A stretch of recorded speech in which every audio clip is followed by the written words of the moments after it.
Hello student, एक बार फिर से आपका स्वागत है आपके अपने स्मार्ट स्टडी क्लासेस में। हाँ, तो हमारी इंटरमीडिएट की इंग्लिश ग्रामर क्लास चल रही थी और जिसमें चल रही थी आपकी न्यू सीरीज 28 मार्क्स। क्या चला था? New series 28 marks. आप इस सीरीज के अंतर्गत 3 चीज़ों को बहुत ही अच्छी तरह सीख सकते हो। कौन सी?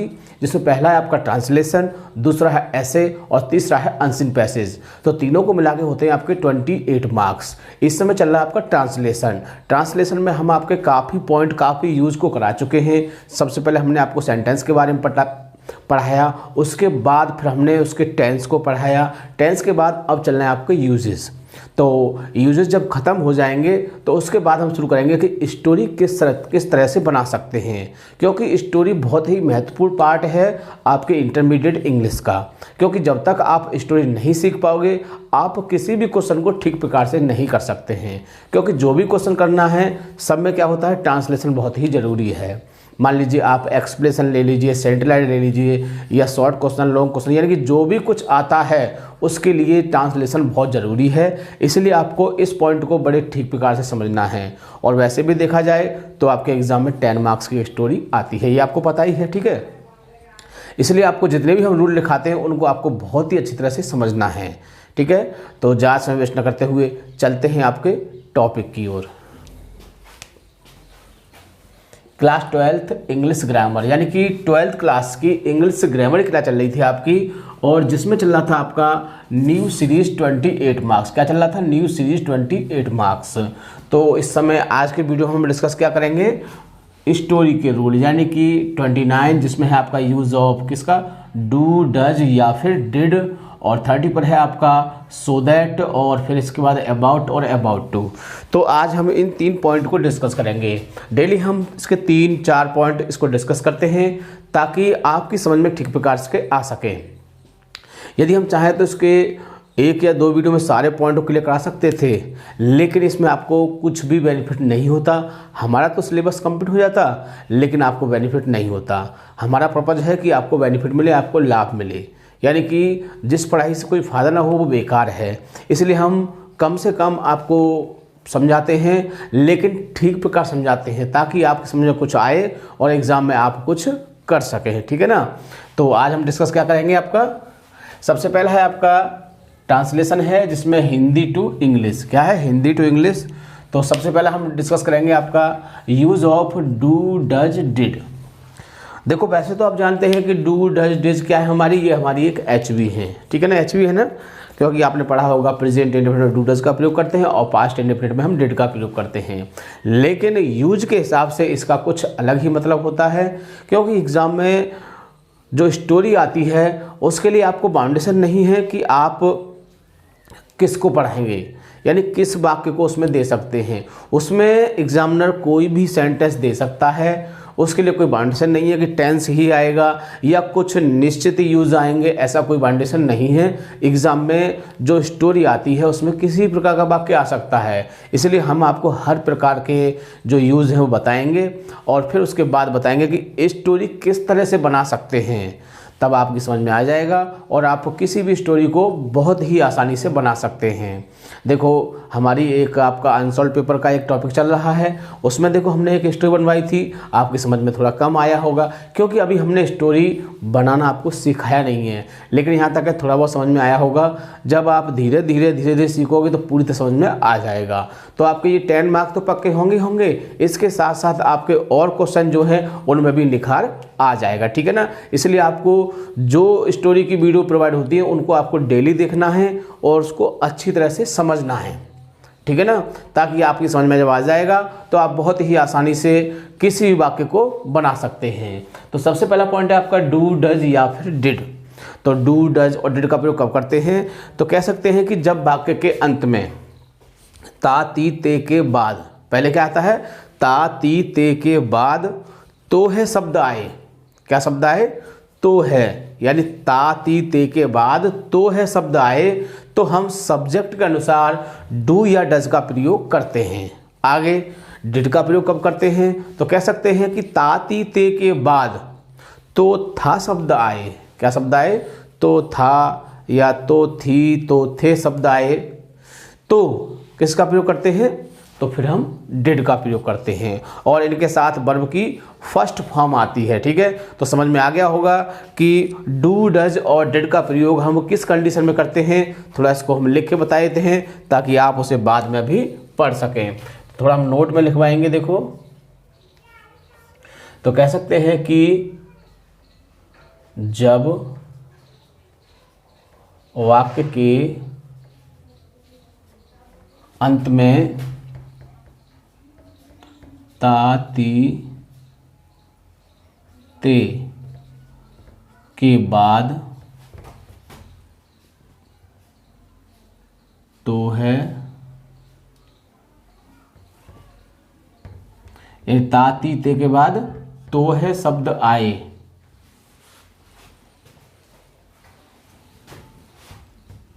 तो है शब्द आए तो एक वचन के साथ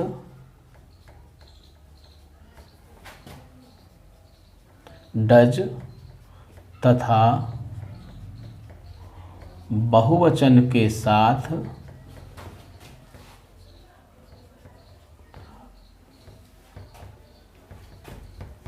डू का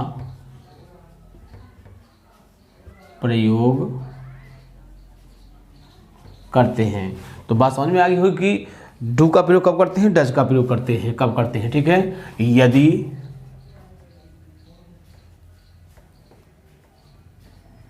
ता, ती, ते के बाद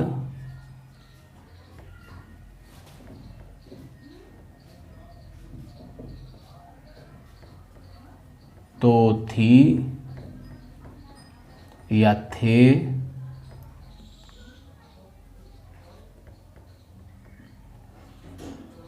था, थी, थे शब्द आए तो किसका प्रयोग करते हैं, डिड का प्रयोग करते हैं।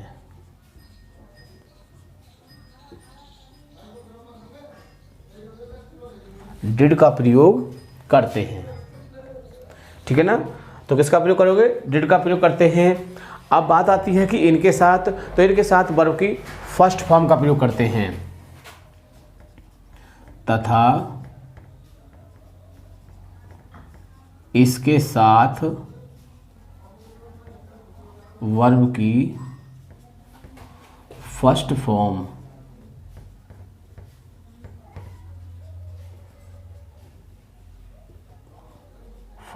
का प्रयोग करते हैं। तो बात समझ में आ गई होगी कि किसका प्रयोग कब करते हैं। अब आपकी समझ में ये सब कुछ आ चुका है, तो आप बहुत ही आसानी से वाक्य बना सकते हैं। सिर्फ एक चीज़ की कमी और रह जाती है, वो है आपका रूल। क्या है, रूल। तो रूल बहुत ही ज़रूरी है। तो पहले क्या आएगा आपका, सब्जेक्ट आएगा, फिर डू या फिर डज और या फिर डिड, फिर वर्ब की फर्स्ट फॉर्म, फिर ऑब्जेक्ट और फिर अदर वर्ड। तो इस तरह से आप इस रूल के माध्यम से इस प्रकार के वाक्यों को बहुत ही आसानी से बना सकते हैं। जैसे देखिए, रेखा किताब पढ़ती तो है, यानी रेखा किताब पढ़ती तो है। हमको क्या देखना है, बाद में क्या रहा है, तो है शब्द आ रहा है और उससे पहले क्या आ रहा है, ता, ती, ते आ रहा है। तो यही हमने आपको बताया है। देखो, ता, ती, ते के बाद क्या है, तो है शब्द आता है। ठीक है, तो आप बहुत ही आसानी से इसको पहचान सकते हैं। पहचान लिया आपने, पहचानने के बाद आता है कि हम इसकी अंग्रेजी किस तरह से बनाएंगे। तो इसकी अंग्रेजी बनाना बहुत ही आसान है। जैसा रूल में लिखा हुआ है आप उसी बेस से इसको लिख सकते हैं और अंग्रेजी बन जाएगी। जैसे पहले सब्जेक्ट है तो आप सब्जेक्ट लिख दीजिए, रेखा। ठीक है, अब डू डज में देखो रेखा कितनी, एक है तो क्या लगा दोगे, डज लगा दोगे। तो रेखा डज, और फिर वर्ब की फर्स्ट फॉर्म पढ़ने क्या होती है, रीड द बुक। तो बहुत ही आसानी से आप बना सकते हो। अगर ऐसे वाक्य आपकी स्टोरी में आ जाते हैं तो आपको निश्चय ही वाक्य को छोड़ना पड़ेगा यदि आपने इन यूजेस का प्रयोग याद नहीं किया तो, ठीक है ना। इसलिए आपको इनको बहुत अच्छी तरह से याद करना है। मैं आपसे ये नहीं कहता हूँ कि आप इनको बहुत डिटेल में याद करिए, अरे थोड़ा सा माइंड में स्कीम रखिए कि जब तातीते के बाद तो है शब्द आए तो डू डज का प्रयोग करते हैं, तातीते के बाद था शब्द आए तो हम डिड का प्रयोग करते हैं। बस इतना ही माइंड में रखना है आपको, ठीक है। एक और एग्जांपल देख लेते हैं बहुवचन का। लड़के पतंग उड़ाते तो हैं, यानी लड़के पतंग उड़ाते तो हैं, तो लड़के ज्यादा हो गए तो बॉयज, फिर क्या आ जाएगा आपका डू का प्रयोग करेंगे, बॉयज डू, फिर उड़ाने क्या होती है फ्लाई,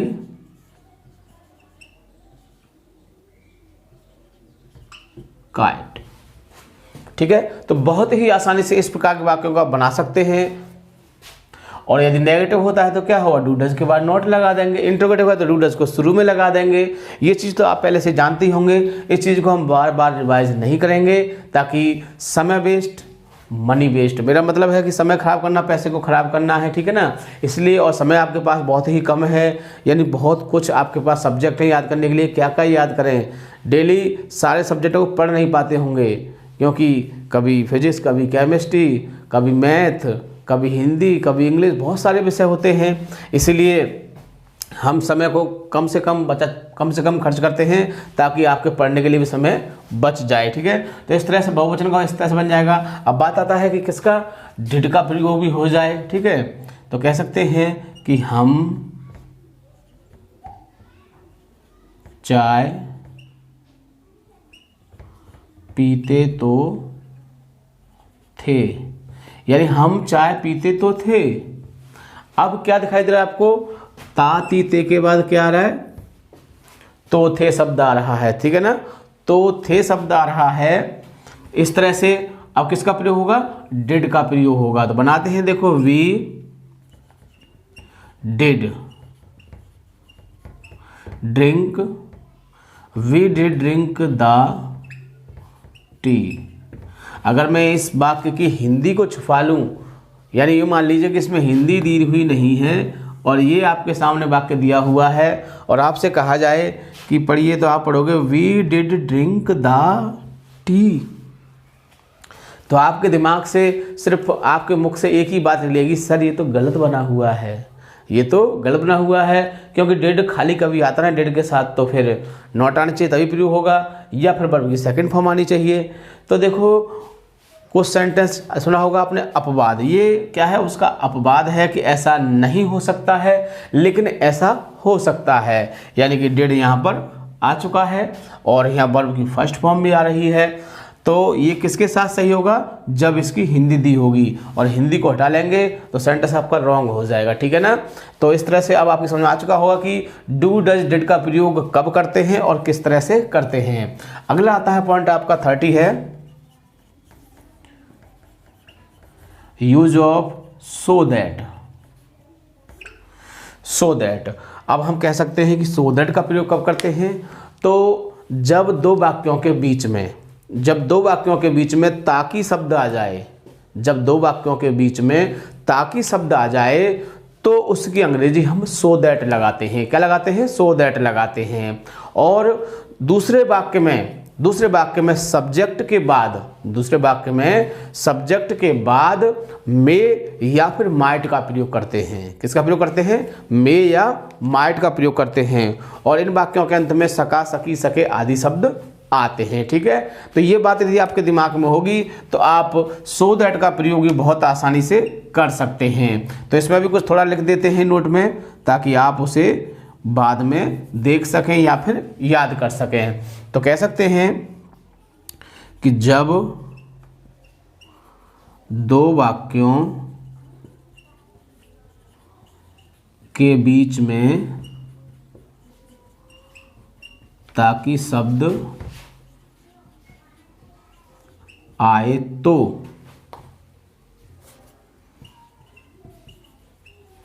सो दैट का प्रयोग करते हैं। तो ये बात पता चला, सो दैट का प्रयोग करते हैं तथा दूसरे वाक्य में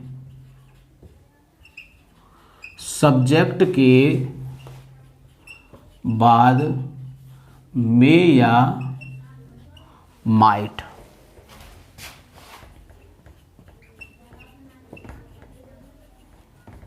का प्रयोग करते हैं। ठीक है, ये बात पता रहेगी आपको, मे या माइट का प्रयोग करते हैं। अब बात आती है कि मे का प्रयोग कब करेंगे और माइट का प्रयोग कब करेंगे। जब पहला वाक्य पास्ट में है तो क्या होगा, तो फिर दूसरे वाक्य में हम माइट का प्रयोग करेंगे, और पहला प्रेजेंट में या फ्यूचर में है तो हम मे का प्रयोग करेंगे। लेकिन जब ये चीज़ आपके करेक्शन में भी आ जाता है, ये चीज़ आपके करेक्शन में भी आ जाता है कि वाक्य को सही करने के लिए कहता है, जो आपने सिंटैक्स में पढ़ा होगा, तो उस चीज़ को हम यहाँ पर डिस्कस करेंगे कि एग्जाम में किस तरह से वो आ जाता है। ठीक है, तो ये था इसका तरीका। अब इसका रूल भी होता है, तो रूल भी लिख देते हैं। तो पहले आएगा आपका सब्जेक्ट, फिर एच बी, फिर एम बी, फिर ऑब्जेक्ट, फिर अदर वर्ड, फिर सो दैट, फिर सब्जेक्ट, और फिर मे या फिर माइट, वर्ब की first form, object plus other word.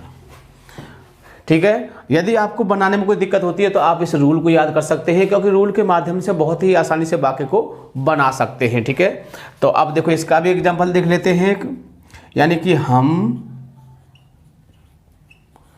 रोटी खाते हैं, हम रोटी खाते हैं ताकि हम जीवित रह सकें। बात समझ में आई? हमें क्या देखना है, ताकि शब्द को देखना है हमको सिर्फ। तो देखो बनाते हैं इसकी, तो वी ईट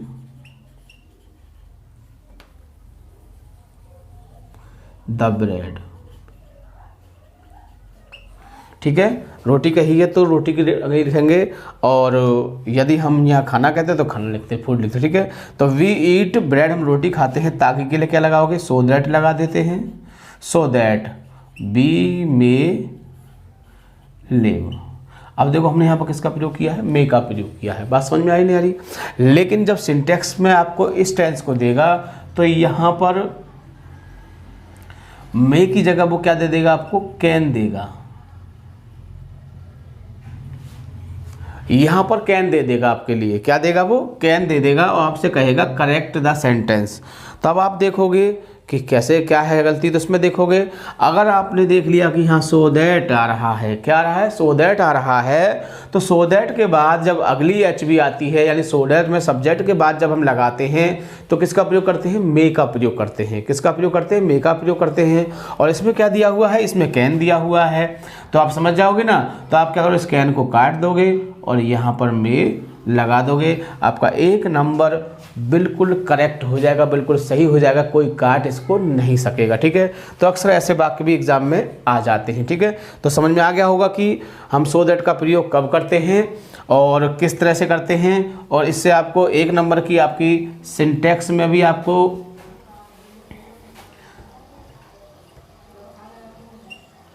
सिंटैक्स में भी आपका 1 मार्क्स कंप्लीट हो गया इसमें, क्योंकि अक्सर उसमें ऐसे ही वाक्य आते हैं। ठीक है ना, तो ऐसे ही वो बताया था मैंने आपको, लिस्ट का बताया था कि लिस्ट के बाद हमेशा शुड का प्रयोग करते हैं। ठीक है, तो उसका भी कभी कभी वाक्य आ जाता है। तो ये कुछ कॉमन एरर होती हैं, तो ये आपके माइंड में होनी चाहिए, जिससे कि आपका जो आपके नंबर्स का स्कोर है वो बढ़ सके।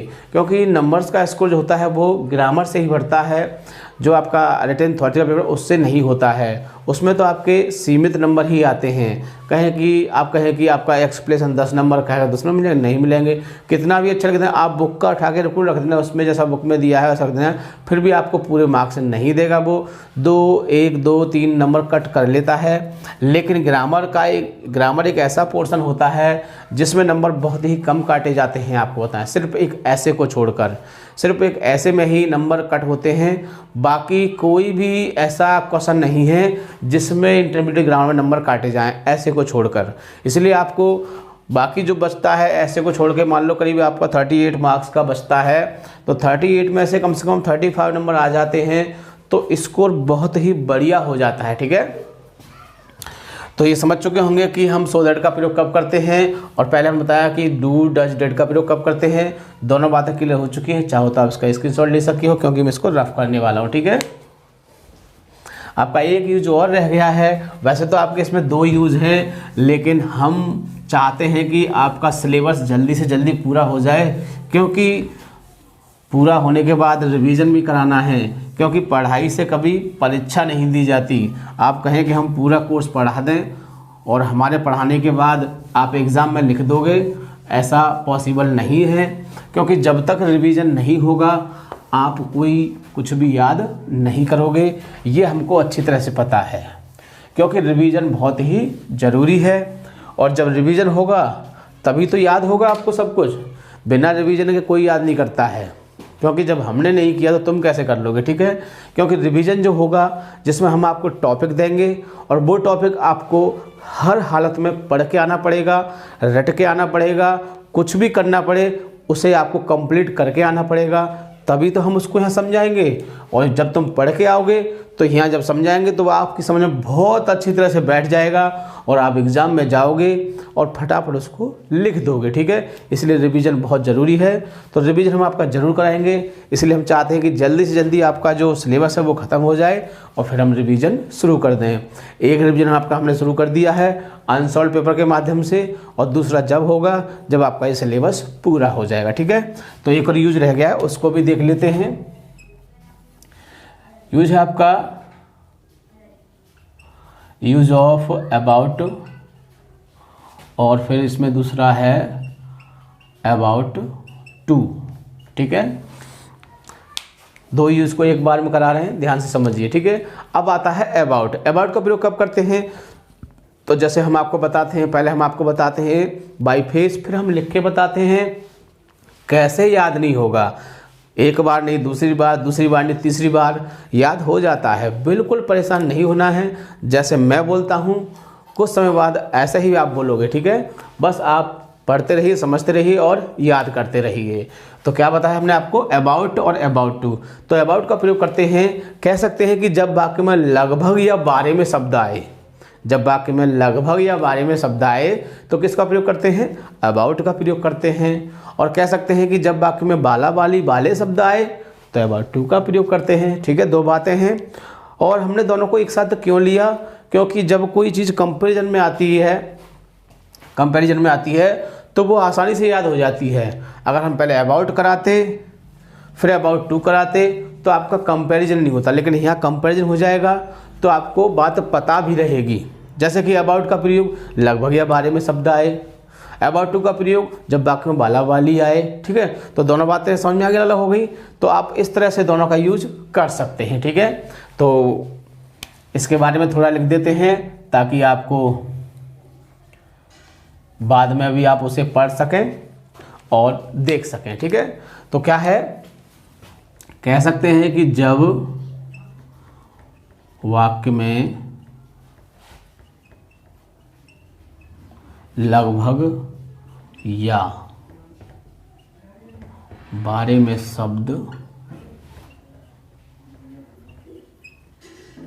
शब्द आए तो अबाउट का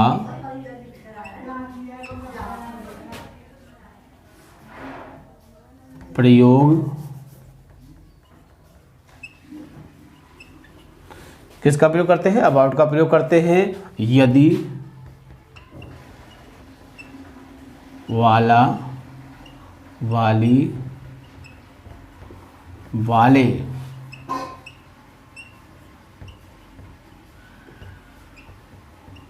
शब्द आए तो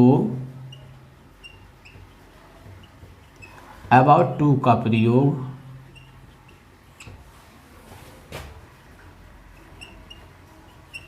करते हैं। तो बात समझ में आ चुकी होगी कि अबाउट टू का प्रयोग कब करते हैं और अबाउट का प्रयोग कब करते हैं। ठीक है, अब इसका रूल लिख देते हैं दोनों का एक एक, ताकि आप इसे आसानी से बना सकें। तो पहला रूल है आपका सब्जेक्ट फिर आपकी HB या फिर MB,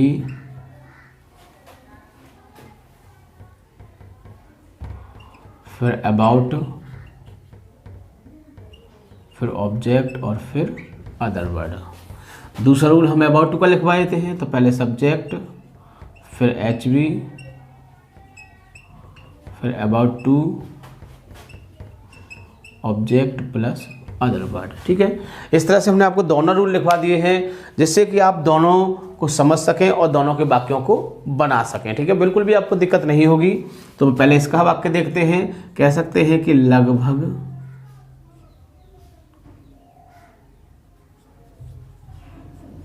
3 बजे हैं। लगभग 3 बजे हैं। अब हमको क्या दिखाई दे रहा है? हमको लगभग दिखाई दे रहा है। और हमने आपको एक यूज और बताया था कि मौसम समय दशा वाले वाक्यों में किसका प्रयोग करते हैं? इट का प्रयोग करते हैं। तो ये किसका वाक्य है? ये समय का वाक्य है। तो इसमें किसका प्रयोग करेंगे? इट का प्रयोग करेंगे। तो बनाते हैं इसको, इट इज अबाउट 3 o'clock। ठीक है, तो बहुत ही आसानी से बन गया। अच्छा, अब ये तो हो गया, किसका हो गया? लगभग का। अब बारे का बनाते हैं, यानी कि मैं गांधी जी के बारे में पढ़ता हूँ। मैं गांधी जी के बारे में पढ़ता हूँ। तो बना लीजिए, आई रीड अबाउट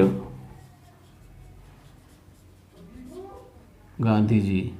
तो I read about Gandhi ji. तो इस तरह से देखो समझ में आ गया हो कि अबाउट टू का प्रयोग, अबाउट का प्रयोग कब करते हैं। अब बात आती है कि अबाउट टू का भी देख लेते हैं। तो कह सकते हैं कि अब हम जाने वाले हैं, अब हम घर जाने वाले हैं।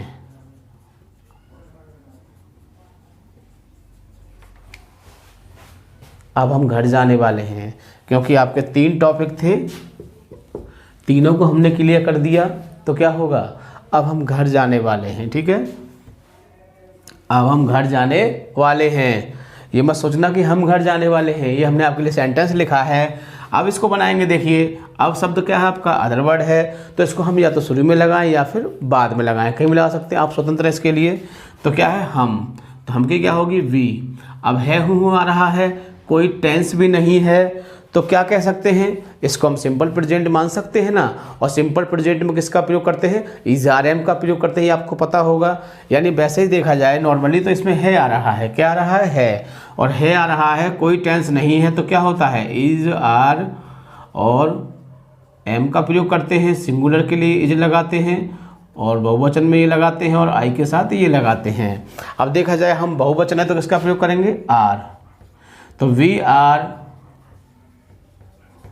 about to go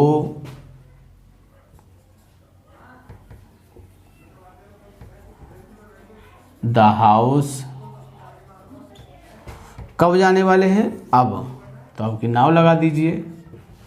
ठीक है, नाव शब्द के लिए आप स्वतंत्र हैं, चाहो तो शुरू में लगा दो, चाहे अंत में लगा दो। शुरू में लगाओगे तो हो सकता है इसको कॉमा लगाना पड़ जाए आपको, क्योंकि जब हम अदर वर्ड को शुरू में लेते हैं तो उसके बाद कॉमा लगा देते हैं। ठीक है, तो इस तरह से हमने देखो दोनों बातों क्लियर कर दिया। कौन सी वाली बात? यानी कि अबाउट वाली और अबाउट टू वाली। यानी कि लगभग या फिर बारे में शब्द आए तो किसका प्रयोग करते हैं?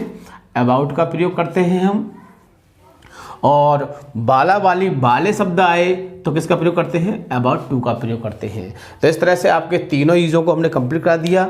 और हम इसी तरह से 2 या 3 या फिर 4 पॉइंट एक साथ में लेते हैं ताकि आपकी समझ में अच्छी तरह से आ सके। ठीक है, तो वीडियो को अच्छी तरह से देखोगे। एक बार में ना समझ में आए दोबारा देखो, दोबारा नहीं तिबारा देखो, जब तक समझ में आए जब तक देखते रहिए, क्योंकि ये आपके लिए क्या है? ये आपके लिए बहुत ही महत्वपूर्ण बिंदु है। क्योंकि जब आपकी समझ में ये आ जाएगा तो आप कुछ भी कर सकते हैं। सब चीज़ आपको नॉर्मल मालूम पड़ेगी। क्या लगेगी? नॉर्मल। कोई मान लो एक्सप्लेनेशन आ रही है तो बहुत आसान है करना है इसको। तो मैं तो माइंड में उसकी हिंदी बनाऊंगी, कॉपी पर इंग्लिश बनाऊंगा। इस तरह से आप कर सकते हो। ठीक है, तो वीडियो को बार बार देखोगे ताकि समझ में अच्छी तरह से आ सके। और सबसे खास बात, वीडियो को लाइक या शेयर करना नहीं भूलोगे ताकि और स्टूडेंट भी इस चीज़ का फ़ायदा उठा सके। ठीक है, थैंक यू। जय हिंद, जय भारत।